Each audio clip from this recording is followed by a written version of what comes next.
এই যে তোমাদের পছন্দের শুটকি বোনা, কিছুদিন আগে হচ্ছে একটা শুটকি বোনার ভিডিও দিয়েছিলাম, সেটাতে তোমরা এত পরিমাণ পছন্দ করেছো আমি তো ভাবতেই পারিনি। তো ভাবলাম আজকে শুটকি রান্না করবো, তো ভিডিওটা করেই নিই। তো ভিডিওটা আমার অনেক দিন আগের করা ছিল, তো আজকে এডিট করে দিয়ে দিচ্ছি। এডিট করে দেওয়া হয়নি।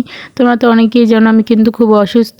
অসুস্থ থেকে একটা থেকে সুস্থ হই, আর একটা থেকে আবার রোগে আক্রান্ত হই। তাই হচ্ছে গিয়ে মন শরীর কোনোটাই ভালো না, তাই হচ্ছে অত একটা ভিডিও দেওয়া হয় না। আর লং ভিডিও তো অনেক দিন দেওয়া হয়েছে, বন্ধ করে দিয়েছি।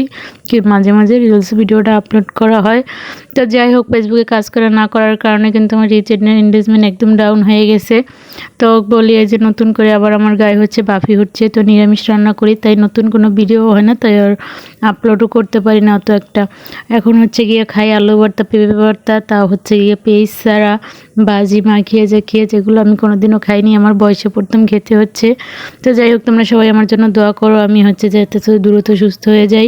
তোমাদের ভাইয়া আমি অসুস্থ থাকার কারণে আমাকে বলছে তোমার হচ্ছে গিয়ে রোজা রাখা লাগবে না, তুমি সামনের বার রেখো। আমি বলছি না, তা হবে না, আমার জান থাকতে আমি রোজা বন্ধ করবো না, রোজা রাখা। আমি হচ্ছে গিয়ে রোজা রাখবো। তো সবাই আমার জন্য দোয়া করবো, আমি জানি সুস্থ সফলভাবে রোজা কটা রাখতে পারি। আর আজকে শুটকি বোনা কীভাবে করতেছি সেটা তো তোমরা দেখতেই পারতেছো। আগের বার সেম পদ্ধতিতে আমি শুটকি বোনাটা রান্না করতেছি। প্রথমে শুটকিটা কেটে ধুয়ে নিয়েছি খুব ভালোভাবে। শুটকিতে কিন্তু অনেক পরিমাণ বালু থাকে, তাই খুব ভালোভাবে ধুয়ে নিতে হবে।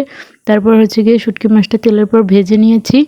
আর এখন হচ্ছে গিয়ে এখানে আদা রসুন সরি ভুল হয়ে গেছে, এখানে হচ্ছে কি এসকুচিটা বেজে রসুনটা বেজে নিয়েছিলাম। আর হচ্ছে গিয়ে এখানে আমি কোনো জিরা দিব, কিন্তু আদা অ্যাড করব না।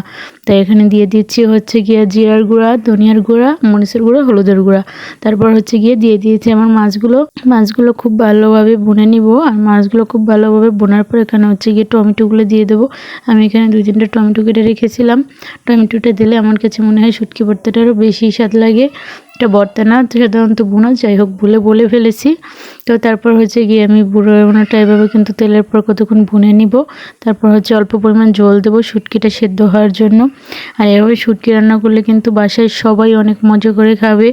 আমার বাসায় আমরা 2 জন থাকি, তো যাই হোক আমার কাছে এই শুটকিটা অনেক ভালো লাগে। বেশিটা কিন্তু আমিই খেয়ে নিই।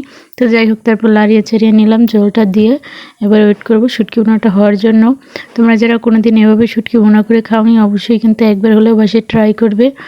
আর কেমন হয়েছে অবশ্যই আমাকে কমেন্ট করে বলে যাবে তোমাদের রান্নাটা। আর আজকে আমার রান্নাটা কেমন হয়েছে এটাও কিন্তু কমেন্ট করে বলে যাবে।